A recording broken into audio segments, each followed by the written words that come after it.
ಗೊತ್ತಿಲ್ಲದ ಹಾಗೆ ಮಧುಮಿತನ್ಗೆ ಅಂತ ಸೀರೆಗಳನ್ನ ತಂದಿಡ್ತಾ ಇದ್ದೀನಿ. ಹೌದಾ? ಅಷ್ಟೇ ಅಲ್ಲ, ಬಂಗಾರದ ಬಳೆಗಳನ್ನು ಮಾಡೋಕ್ಕೆ ಹಾಕಿದ್ದೀನಿ. ಆಮೇಲೆ 10 ಜೊತೆ ಜುಮ್ಕಿ, ಓಲೆ, ಮೂಗುತಿ, ಅದ್ರ ಜೊತೆಗೆ ಬಂಗಾರದ ಕಾಲುಗಳನ್ನು ಮಾಡ್ಸೋಕೆ ಹಾಕಿದ್ದೀನಿ.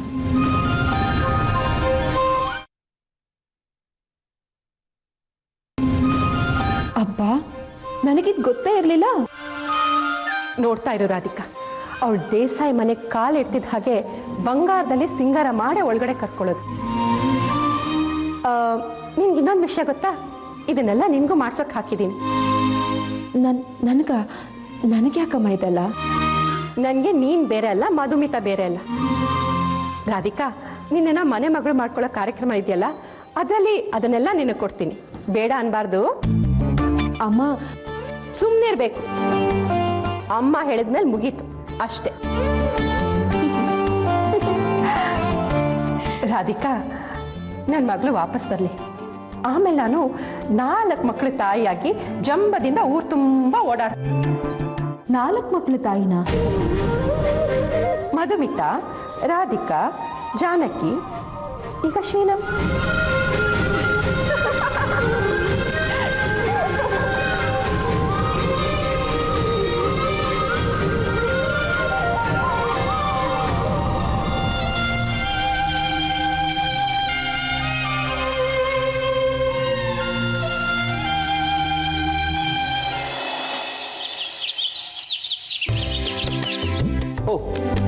ಏನು ತಂಗಿಯವರು, ಬೆಳಿಗ್ಗೆ ಬೆಳಿಗ್ಗೆ ದೇವಸ್ಥಾನಕ್ಕೆ ಹೋಗಿ ಬರ್ತಾ ಇದ್ದೀರಿ? ಏನ್ ಬೇಡ್ಕೊಂಡ್ರಿ? ತುಂಬಾನೇ ಇದೆ. ಕೆಲವು ಬೇಡಿಕೆಗಳು ಕೆಲವರಿಗೆ ಒಳ್ಳೇದಾಗ್ಲಿ ಅಂತ, ಇನ್ನು ಕೆಲವರು ನಾಶ ಆಗಿ ಹೋಗ್ಲಿ ಅಂತ. ಮೈ ಗಾಡ್ ರಾಧಿಕಾ, ನಿನ್ ಮನ್ಸಲ್ಲಿ ಕೆಲವರು ನಾಶ ಆಗಿ ಹೋಗ್ಲಿ ಅನ್ನೋದಿದ್ಯಾ? No chance. ನಾನಂತೂ ಒಪ್ಕೊಳ್ಳೋಕೆ ರೆಡಿ ಇಲ್ಲ. ಅದು ಮಾತ್ರ ಸಾಧ್ಯನೇ ಇಲ್ಲ ಬಿಡು. ಏನು ಮಾಡೋಕ್ಕಾಗುತ್ತೆ? ಚಿಕ್ಕ ವಯಸ್ಸಿಂದ ನನಗೆ ಅಪ್ಪ ಅಮ್ಮ ಬೇರೆಯವ್ರಿಗೆ ನೋವು ಕೊಡ್ದೇನೆ ಬದುಕು ಅಂತ ಹೇಳಿದ್ರು.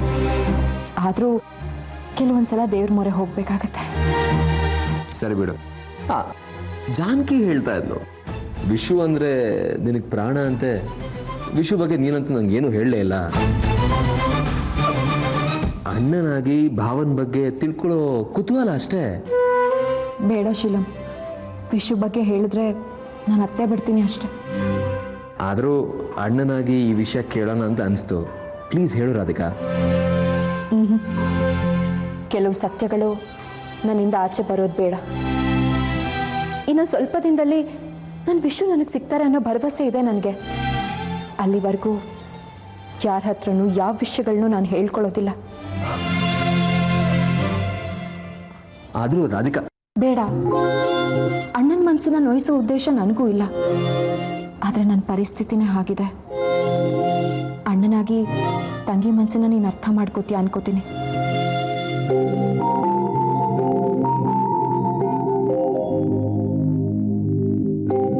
Something is wrong. ಅದು ಏನು ಅಂತ ನಾನು ಕಂಡು ಹಿಡಿದೇ ಇಡ್ತೀನಿ.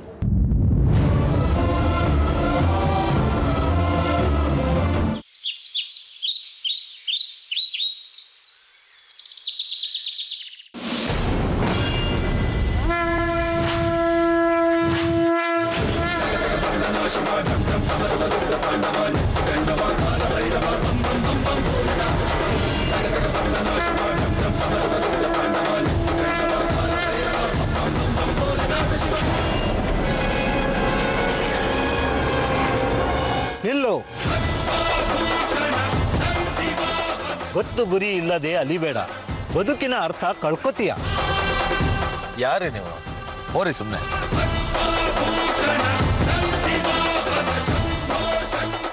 ನಿಲ್ಲು. ಏನ್ರಿ ಬೇಕು ನಿಮಗೆ? ಯಾಕ್ರಿ ನನ್ ಬಿಂದು ಬಿದ್ದಿದ್ದೀರಾ?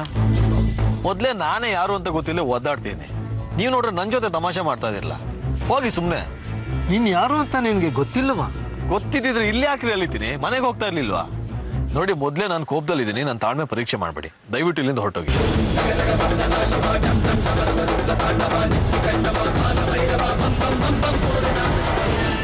ಏನ್ರಿ ಬೇಕು ನಿಮ್ಗೆ? ಯಾಕ್ರಿ ನನ್ ಬೆನ್ ಬಿದ್ದಿದ್ದೀರಾ? ಅವನು ಹಿಂಬಾಲಿಸು ಅಂತ ನನಗೆ ಆದೇಶಿಸಿದ್ದಾನೆ. ಯಾರು? ಅವನೇ, ಎಲ್ಲರನ್ನೂ ಕಾಯುವವನು. ನೀನು ಸತ್ಯದ ಬೆನ್ನತ್ತಿ ಹೊರಟಿದ್ದೀಯ. ನಿನಗೆ ಸತ್ಯ ದರ್ಶನ ಆಗಲೇಬೇಕು. ನೋಡಿ, ನನಗೆ ನಿಮ್ಮ ಸಹಾಯ ಬೇಕಾಗಿಲ್ಲ. ನೆಮ್ಮದಿ ಹುಡ್ಕೊಂಡು ಹೊಟ್ಟಿ ನಾನು ಬಿಟ್ಬಿಡಿ. ನಿನಗೆ ನೆಮ್ಮದಿನ ನಾನು ಹುಡ್ಕೊಡ್ತೇನೆ. ಸತ್ಯ ತಿಳ್ಕೋಬೇಕು ಅನ್ನೋ ಉದ್ದೇಶವನ್ನೇ ಮರೆತು ಮುಂದೆ ಹೋಗ್ತಾ ಇದೆಯಾ ನೀನು. ನೀನು ಯಾರು ಅನ್ನೋ ಸತ್ಯ ಗೊತ್ತಾಗ್ಬೇಕಂದ್ರೆ ನನ್ನ ಸಹಾಯ ಬೇಕು ನಿನ್ಗೆ.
ವಿಶು, ರಾಧಿಕಾ, ನೀವಿಬ್ರು ಈ ಮನೆ ಮೇಲೆ, ನಮ್ಮ ಮೇಲೆ ಎಷ್ಟು ಪ್ರೀತಿ ಇಟ್ಕೊಂಡಿದ್ರಿ ಅಂತ ನನಗೆ ಗೊತ್ತಿದೆ. ಇಷ್ಟು ದಿನ ಆದರೂ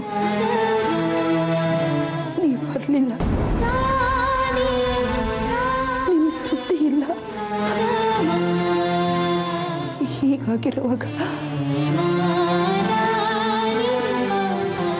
ನೀವಿನ್ ಬರೋಲ್ಲ ಅನ್ನೋದು ನನಗೆ ಗೊತ್ತಿದೆ. ಎಲ್ಲೋ ಒಂದ್ ಕಡೆ ನೀವು ಬರ್ತೀರಾ, ಕೊನೆಗಾಲದಲ್ಲಿ ಈ ಮುದುಕಿಗೆ ಆಸರೆ ಆಗ್ತೀರಾ ಅಂತ ನಾನು ತುಂಬಾ ಆಸೆ ಇಟ್ಕೊಂಡಿದ್ದೆ. ಆದ್ರೆ ಕೃಷ್ಣ ನನ್ನ ಆಸೆನ ನಿರಾಶೆ ಮಾಡ್ಬಿಟ್ಟ.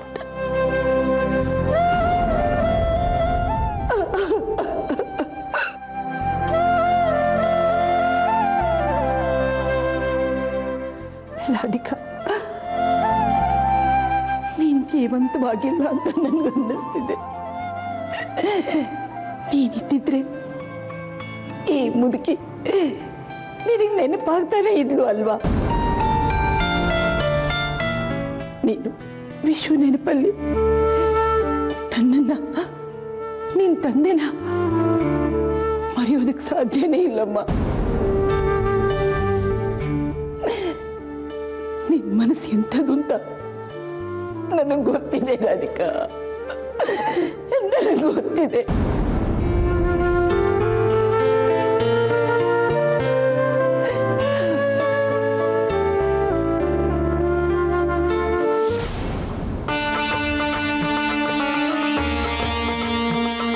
ಕೊನೆಗೂ ನನ್ನ ಮೊಮ್ಮಗಳನ್ನ ನನ್ನಿಂದ ದೂರ ಮಾಡಿಬಿಟ್ಟೆ. ಅವಳ ಪಾಲಿಗೆ ನೀನೇ ಎಲ್ಲ ಅಂತ ನಿನ್ನನ್ನು ಎಷ್ಟು ಆರಾಧಿಸ್ತಿದ್ಲು. ಆದ್ರೆ ನೀನು ಅವಳ ಪಾಲಿಗೆ ಏನೂ ಇಲ್ಲ ಅನ್ನೋದನ್ನ ನಿರೂಪಿಸ್ಬಿಟ್ಟೆ. ನನ್ನ ಮಗಳು ಬದುಕಿಲ್ಲ, ನೀನೇ ಅವಳನ್ನ ನಿನ್ನ ಹತ್ರ ಕರೆಸ್ಕೊಂಡಿರ್ತೀಯ. ಕೃಷ್ಣ, ಯಾರ ಜೀವನದಲ್ಲೂ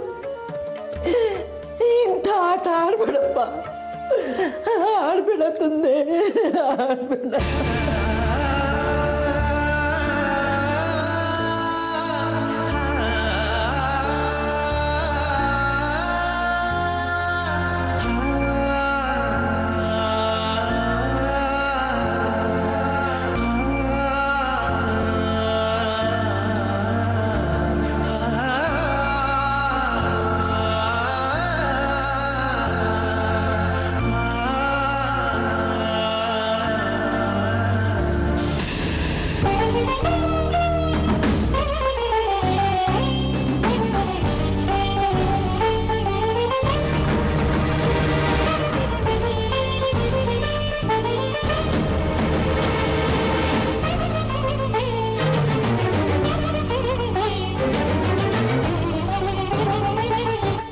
ರಾಧಿಕಾ.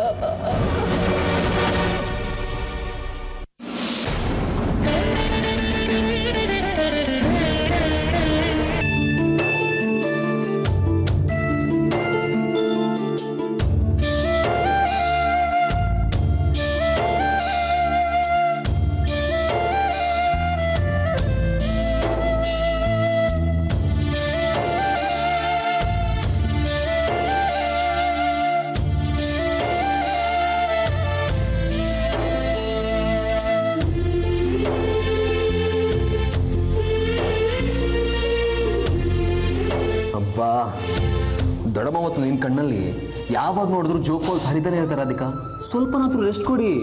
ಖುಷಿಯಲ್ಲಿದ್ದರೂ ಅಳ್ತೀರಿ, ದುಃಖದಲ್ಲಿದ್ದರೂ ಅಳ್ತೀರಿ. ಮೈ ಗಾಡ್.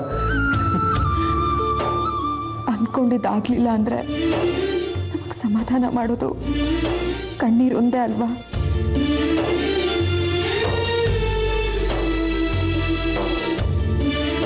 ಜೀವನದಲ್ಲಿ ಒಂದು ಸಮಸ್ಯೆ ಬಂದರೆ ಅದಕ್ಕೊಂದು ಪರಿಹಾರ ಕಂಡುಕೊಂಡು ಅದು ಹಗುರಾಗಿ ಮುಂದೆ ಹೋಗ್ಬೋದು. ಪ್ರತಿದಿನ ಸಮಸ್ಯೆಗಳು ಬಂದರೆ ತುಂಬ ನೋವಾಗುತ್ತೆ. ದುಃಖ ಅನ್ನೋದು ಹೀಗೆ ಕಣ್ಣೀರಿನ ರೂಪದಲ್ಲಿ ಆಚೆ ಬರುತ್ತೆ. ದುಃಖ ಪಡೋದಕ್ಕೆ ಒಂದು ಕಾರಣ ಇರ್ಬೋದು, ಆದರೆ ಸಂತೋಷ ಪಡೋದಕ್ಕೆ ಸಾವಿರಾರು ಕಾರಣಗಳಿದ್ದಾವೆ ಅಂತ ನಮ್ದು. ನಾನು ಯಾವ ದುಃಖ ಕೂಡ ಶಾಶ್ವತ ಅಲ್ವೇ ಅಲ್ಲ. ಮೋಡದ ಹಾಗೆ ಕರಗಿ ಹೋಗಲೇಬೇಕು. ನಿನ್ನ ಬಗ್ಗೆ ನಾನು ಯಾವತ್ತೂ ಹೇಳ್ಕೊಂಡಿಲ್ಲ. ಯಾಕೆ ಹೇಳ್ಕೊಳ್ಳೋ ಅಂತ ನನ್ನ ಬದುಕಲ್ಲಿ ಏನೂ ಇಲ್ಲ ಶೀಲಂ. ಏನು ಹೇಳ್ಕೊಳ್ದೆ ಎಲ್ಲ ಮುಚ್ಚಿಟ್ಕೊಳ್ಳೋದ್ರಲ್ಲೇ ನನ್ನ ಬದುಕು ಕಳೆದ್ಬಿಟ್ಟೆ ನಾನು. ಇನ್ನು ಮುಂದೆ ಆದರೂ ಇದು ಬದಲಾಗುತ್ತೆ ಅನ್ನೋ ನಂಬಿಕೆ ನನಗಿಲ್ಲ. Be positive Radhika, don't worry. ಶೀಲಂ ಬಂದಾಯ್ತಲ್ಲ, ಇನ್ನೇನಿದ್ರು ನಗುನೇ ಅಷ್ಟೇ. ಮತ್ತೆ ಅದೇ ರಾಗ ಅದೇ ಹಾಡು ಅನ್ನೋ ಥರ ಇರಬಾರ್ದು. ಓಕೆ, 10 ಸೀರೆಗಳು ಬರ್ತಾ ಇದೆ, 10 ಓಲೆಗಳು ಬರ್ತಾ ಇದೆ, ಬಂಗಾರದ ಜುಮ್ಕಿ, ಬಂಗಾರದ ಕಾಲುಂಗ್ರ. ಹೆಣ್ಮಕ್ಳಿಗೆ ಇನ್ನೇನು ಸಂತೋಷ ಬೇಕು ಹೇಳು? ಇದೆಲ್ಲ ಹೇಗೆ ಗೊತ್ತು ನಿನಗೆ? ನಾವು ಎಲ್ಲೇ ಇದ್ರೂ ಕೂಡ ಮಾಹಿತಿನ ಕಲೆ ಹಾಕ್ತೀವಿ. ದೊಡ್ಡಮ್ಮನ ಮನಸ್ಸಲ್ಲಿ ಏನಿದೆ ಅನ್ನೋದನ್ನ ಅವ್ರ ಕಣ್ಣು ನೋಡೇ ಕಂಡಿಡ್ಬಿಟ್ಟೆ. ಹಾಗಾದ್ರೆ ದೊಡ್ಡ ಮಾಯಾವಿದ್ಯೆನೇ ನಿನಗೆ ಗೊತ್ತು ಅಂತ ಆಯ್ತು. ಹೌದು, ಮತ್ತೆ ಏನೂ ಇಲ್ಲ. ಅಮ್ಮ ನಾನು ಮಾತಾಡ್ತಾ ಇರೋದನ್ನ ಮನೇಲಿ ನಿಂತು ಕೇಳಿಸ್ಕೊಂಡಿರ್ತೀಯ. ಖುಷಿ ಆಯ್ತಾ ಅಮ್ಮನ ಮಾತು ಕೇಳಿ? ಖುಷಿ ಆಯ್ತಾ ಅಂತ ಕೇಳ್ತೀಯಾ? ಅದೆಲ್ಲ ಮಾತಲ್ಲಿ ಹೇಳೋದಕ್ಕಾಗಲ್ಲ. ದೊಡ್ಡಮ್ಮ ನಾನು ಮಾತಾಡೋದಿಲ್ಲ, ಮುಂದೆ ಮಾತಾಡ್ತೀವೋ ಗೊತ್ತಿಲ್ಲ. ಆದರೆ ನನಗೆ ದೊಡ್ಡಮ್ಮನ ಮೇಲಿರೋ ಪ್ರೀತಿನ ಯಾರೂ ಪ್ರಶ್ನೆ ಮಾಡೋವಾಗಿಲ್ಲ. ಅದನ್ನೆಲ್ಲ ಪಕ್ಕಕ್ಕಿಡು. ಆದರೆ ಹೆಂಗಸ ಪ್ರಪಂಚ ಎಷ್ಟು ಅದ್ಭುತ ಅಂತೀನಿ. ಚಿಕ್ಕ ಪುಟ್ಟ ಸಂಗತಿಗಳನ್ನ ಎಷ್ಟು ಎಂಜಾಯ್ ಮಾಡ್ತೀರಾ. ದೊಡ್ಡಮ್ಮ ಒಡವೆ ಬಗ್ಗೆ ಮಾತಾಡುವಾಗ ಅವರೆಲ್ಲ ಎಷ್ಟು ಸಂತೋಷ ಇತ್ತು. I just can't imagine. My god. ಸಂಕಟ ಪಡೋದಕ್ಕೆ 1000 ಕಾರಣಗಳಿದ್ರು ಒಂದು ಹೆಣ್ಣಿಗೆ ಇಷ್ಟೇ ಪ್ರಪಂಚ ಶೀಲಂ. ಮೊದಲು ಹೆತ್ತೋರು ತೋರಿಸೋ ಮಮತೆ, ತವ್ರ ಮನೆಯಲ್ಲಿ ಸಿಗೋ ಸಂತೋಷ, ಮದುವೆ ಆದಮೇಲೆ ಗಂಡ ಆಡೋ ಒಂದು 4 ಪ್ರೀತಿ ಮಾತುಗಳು, ಗಂಡನ ಮನೆಯಲ್ಲಿ ಸಿಗೋ ನೆಮ್ಮದಿ, ಇಷ್ಟು ಸಾಕು ಬದುಕೋಕೆ.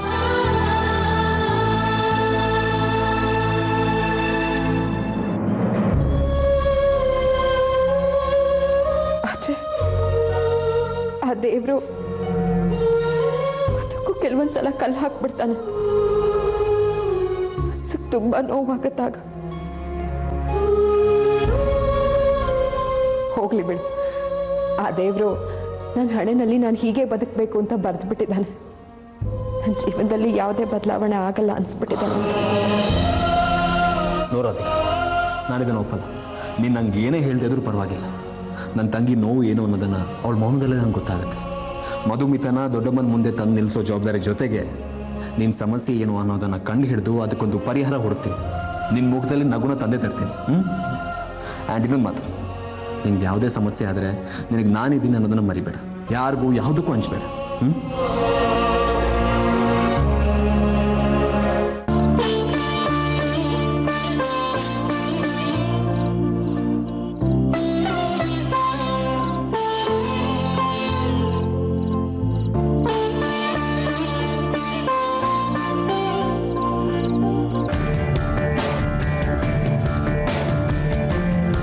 ಮೇಡಮ್, ಮೇಡಮ್, ಶಾಂತನು ಅತ್ತೆ ನನ್ನನ್ನು ಯಾಕೆ ಕರೆಸಿರೋದಂತೆ? ನನಗೂ ಗೊತ್ತಿಲ್ಲ, ಏನೋ ಮುಖ್ಯವಾದ ವಿಚಾರ ಮಾತಾಡಬೇಕು, ಜಾನಕಿನ ಕರ್ಕೊಂಬ ಅಂತ ಹೇಳಿದ್ರು.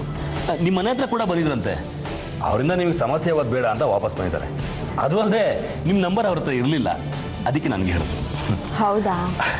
ಪಾಪ ಎಲ್ಲರನ್ನೂ ಬಿಟ್ಟು ಇಲ್ಲಿದ್ದಾರೆ. ಏನು ಹೇಳಬೇಕಿತ್ತೋ ಏನೋ. ಅವ್ರು ನೆನೆಸ್ಕೊಂಡ್ರೆ ತುಂಬ ಬೇಸರ ಆಗುತ್ತೆ ಜಾನಕಿ ಅವರೇ. ಎಷ್ಟೊಂದು ನೋವಿದೆ ಅವ್ರ ಮನಸ್ಸಲ್ಲಿ. ಅವ್ರ ಮನಸ್ಸು ತುಂಬ ಗಟ್ಟಿ. ಒಂದೊಂದ್ಸಾರಿ ಪ್ರೀತಿಯಿಂದ ನಾನು ಅವ್ರನ್ನ ಅಮ್ಮ ಅಂತ ಕರಿತೀನಿ. ಜಾನಕಿ, ಅತ್ತೆ ನನ್ನನ್ನು ಕರೆಸಿ ನೀವೆಲ್ಲ ಹೋಗಿದ್ರಿ? ಯಾರೋ ಪರಿಚಯದವ್ರು ಬಂದ್ಬಿಟ್ಟಿದ್ರು, ಮಾತಾಡ್ತಾ ನಿಂತ್ಬಿಟ್ಟಿದ್ದೆ. ನೀವು ಬಂದಿದ್ದೇ ಗೊತ್ತಾಗ್ಲಿಲ್ಲ. ಕಾಯಿಸಿದ್ದಕ್ಕೆ ಸಾರಿ. ಪರವಾಗಿಲ್ಲ ಅತ್ತೆ, ಇದು ನನ್ನ ಮನೆನೇ, ಕಾಯೋದೇನು ಬಂತು ಹೇಳಿ. ಅಬ್ಬ, ಜಾನಕಿಯವರು ನಿಮ್ಗೆ ಇಷ್ಟೊಂದು ಕ್ಲೋಸ್ ಆಗ್ತಾರೆ ಅಂತ ನಾನು ಅನ್ಕೊಂಡೇ ಇರಲಿಲ್ಲ. ನೋಡಿ ಅಮ್ಮ, ಅವ್ರನ್ನ ಕರ್ಕೊಂಬರಕ್ಕೆ ಹೇಳಿದ್ರಿ, ಕರ್ಕೊಂಬಂದಿದ್ದೀನಿ. ನನ್ನ ಕೆಲಸ ಮುಗೀತು, ನಾನು ಹೊರಡ್ತೀನಿ. ನೀ ಎಲ್ಲೂ ಹೊರಡೋ ಆಗಿಲ್ಲ, ನೀ ಇಲ್ಲೇ ಇರಬೇಕು. ನೀನು ನನ್ನ ಮಗ ಇದ್ದ ಹಾಗೇನೆ. ಅಮ್ಮ, ನೀವು ನನ್ನ ಮಗ ಅಂದ್ರ ತುಂಬ ಖುಷಿ ಆಗ್ತಾ ಇದೆ. ಜಾನಕಿ, ನನಗೆ ಮಗ ಇದ್ದಿದ್ರೆ ಹೀಗೆ ಇರೋನಲ್ವಾ? ಹೌದು ಅತ್ತೆ. ಅದು ಸರಿ, ನಾನು ಕರೆಸಿದ ವಿಷಯ ಏನು? ಅದು ಒಂದು ಮುಖ್ಯವಾದ ವಿಚಾರ ಮಾತಾಡೋದಿತ್ತು. ಅಮ್ಮ, ನೀವು ಮಾತಾಡಿ, ನಾನು ಆಮೇಲೆ ಸಿಗ್ತೀನಿ. ಹೇಳದ್ನಲ್ಲ ಶಾಂತನು, ನೀನೆಲ್ಲೂ ಹೋಗೋದು ಬೇಡ ಅಂತ. ಕೂತ್ಕೋ, ಬಾ ಕೂತ್ಕೊಂಡು ಮಾತಾಡೋಣ.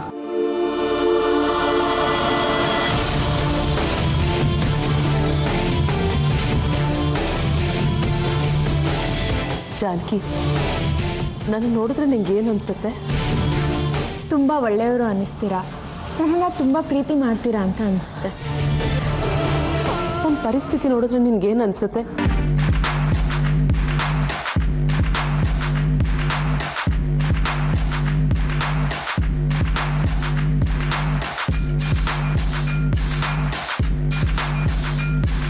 ಅಂದರೆ ಎಲ್ರೂ ಬಿಟ್ಟು ಬದುಕ್ತಾ ಇರೋದು, ದೇಸಾಯಿ ಮನೆ ಅಂತ ಮನೆ ಇದ್ರೂ ಕೂಡ ಅನಾಥವಾಗಿ ಬೇರೆ ಯಾರ್ದೋ ಮನೆನೇ ಆಶ್ರಯ ತಗೊಂಡಿರೋದು. ಇದನ್ನೆಲ್ಲ ನೋಡಿದ್ರೆ ನಿಂಗೆ ಏನು ಅನ್ಸುತ್ತೆ ಜಾನಕಿ? ನನಗೆ ನಮ್ಮ ದೊಡ್ಡಪ್ಪನ ಮೇಲೆ, ನಮ್ಮ ಮನೆಯವ್ರ ಮೇಲೆಲ್ಲ ತುಂಬ ಕೋಪ ಬರುತ್ತೆ ಅತ್ತೆ. ಜಾನಕಿ, ಜಾನಕಿ,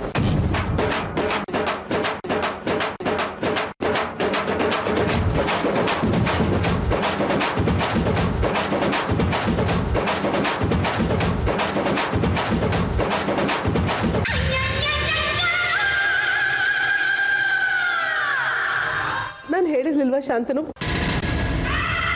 ಇವಳು ನನ್ನ ತಮ್ಮನ ಮಗಳಲ್ಲ, ನನ್ನ ಮಗಳು ಅಂತ? ನನ್ನ ಕಷ್ಟ ನಿನ್ಗಾದ್ರೂ ಅರ್ಥ ಆಯ್ತಲ್ಲಮ್ಮ, ಅಷ್ಟು ಸಾಕು ನನಗೆ. ಅತ್ತೆ ಪ್ಲೀಸ್ ಬೇಜಾರು ಮಾಡ್ಕೊಂಬೇಡಿ. ನೋಡಿ, ಯಾಕೆ ಕಳ್ಬೇಕು ನೀವು? ನಿಮ್ಮ ಜೊತೆ ನಾನಿದ್ದೀನಿ, ನೀವೇನು ತಲೆ ಕೆಡಿಸ್ಕೋಬೇಡಿ.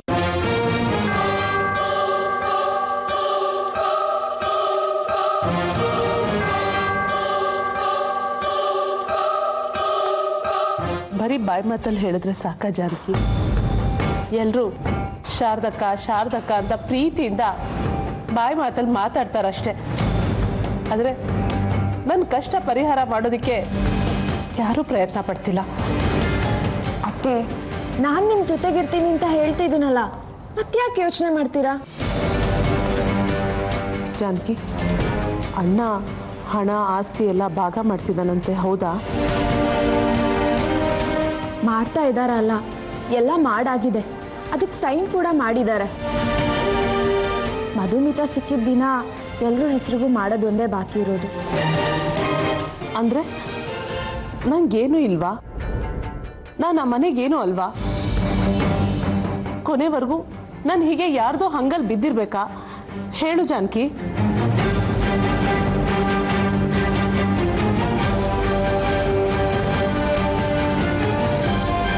ಮನೇಲಿ ನಿಮ್ಮ ಬಗ್ಗೆ ದೊಡ್ಡಪ್ಪ ಹೇಳಿದ್ ಕೇಳಿ ನಾನು ಕೂಡ ಬೇಜಾರಾಯಿತು ಅತ್ತೆ. ಜಾನಕಿ, ನೇರವಾಗಿ ಕೇಳ್ತಾ ಇದ್ದೀನಿ, ನಾನೊಂದು ಕೆಲಸ ಹೇಳ್ತೀನಿ, ಮಾಡ್ತೀಯಾ? ಖಂಡಿತವಾಗ್ಲೂ ಮಾಡ್ತೀನಿ ಅತ್ತೆ. ಅದೇನು ಅಂತ ಹೇಳಿ. ಮನೆಯಲ್ಲಿರೋ ಆಸ್ತಿ ಪತ್ರ ಎಲ್ಲ ನನ್ನ ಕೈಗೆ ತಂದ್ಕೊಡ್ತೀಯಾ?